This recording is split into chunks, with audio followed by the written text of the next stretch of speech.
Plate layers were inspecting the tracks on the main line. They checked the rails for signs of wear and replaced ballast where needed. It was imperative the engines whistled to tell the men to clear the line.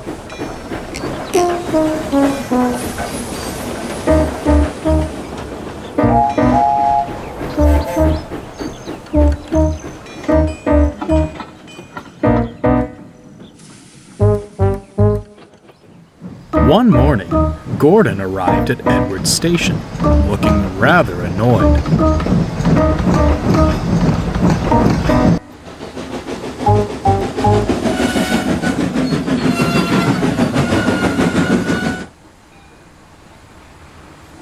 "Problem, Gordon?"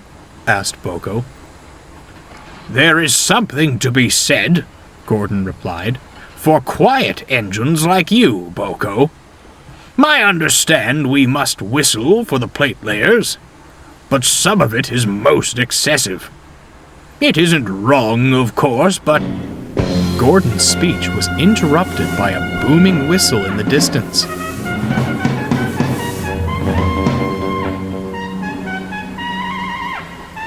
It grew longer and louder, and soon Murdoch shrieked through with a heavy goods train.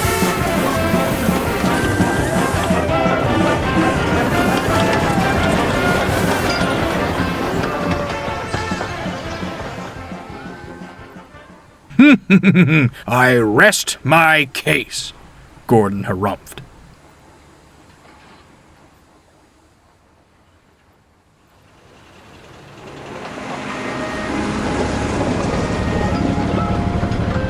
Later, Boko found Murdoch resting in the sheds. "If you've come to complain about my whistle," snapped Murdoch, "I've heard quite enough from Gordon already." "I'm not complaining. I'm concerned," Boko interjected. "I've never heard you make such a racket." "This blasted new driver seems to think my whistle's a toy. Blows at any chance he gets. Too long and much too loud." Murdoch shuddered. "I tell him to stop, but he only laughs." I quite understand," murmured Boko. "In my experience, new drivers tend to learn their lesson rather quickly." "It can't happen quickly enough," sighed Murdoch.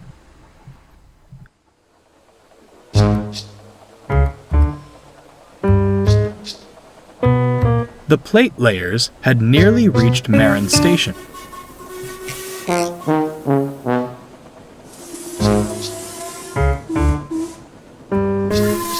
Every day, Murdoch would rush past, whistling well before reaching the men, and long after, too.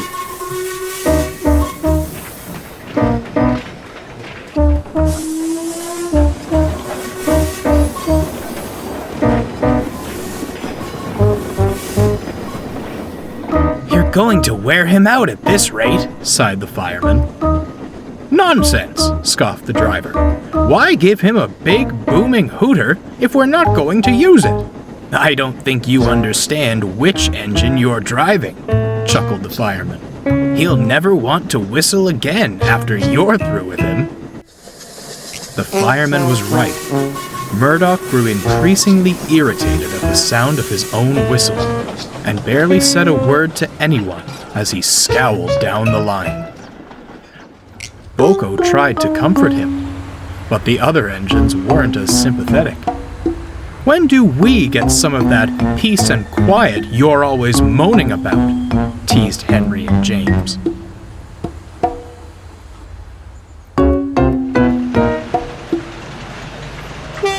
One morning, mist shrouded the island, and a light rain made the rails damp.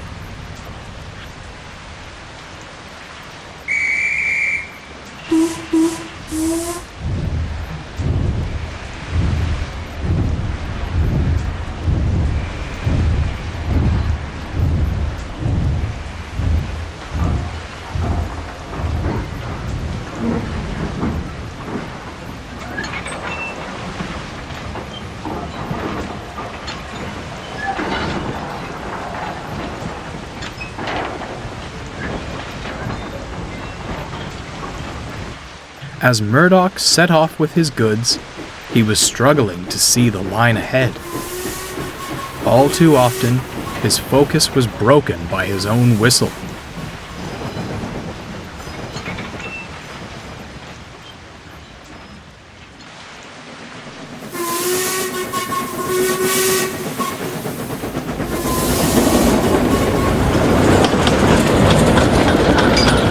Will you stop that?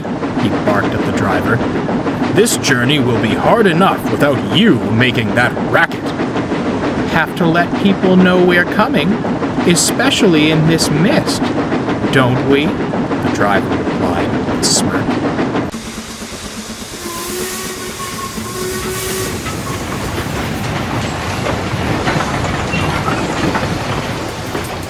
They soon approached Edward's station. Murdoch knew what came next. Gordon's Hill, and a hard climb. Boko was nearby, and tried to hoot a friendly hello. Of course, it was swallowed by the sound of Murdoch's own whistle.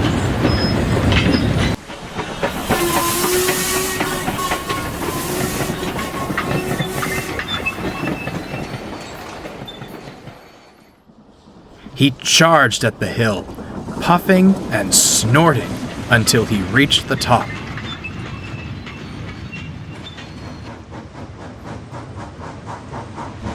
Murdoch braced himself for what would come next, but there was no whistle. I'm glad you're seeing sense, sighed Murdoch, but this is one time we have to whistle. I can't, cried the driver. Something's jammed. Murdoch went pale. The plate layers were just down the line. The driver pulled the whistle chain with all his might, but still, no sound came. Look out! Look out!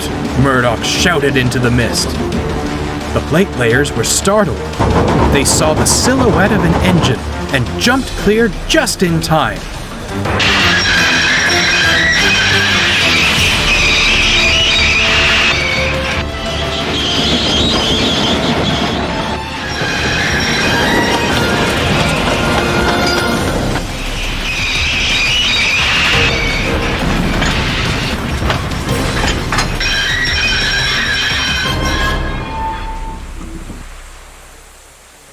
Everyone breathed a sigh of relief. Soon, Boko arrived to help.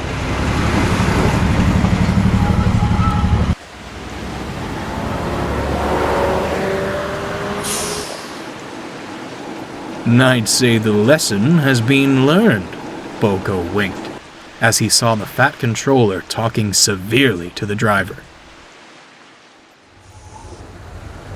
Soon, he came to see Murdoch. I'm very proud of you, Murdoch. The plate layers tell me you've never been so loud before. Your quick thinking prevented a very nasty accident. We'll soon have you mended. For now, I'm sure you'll enjoy some whistle-free moments of peace. Thank you, sir, chuckled Murdoch.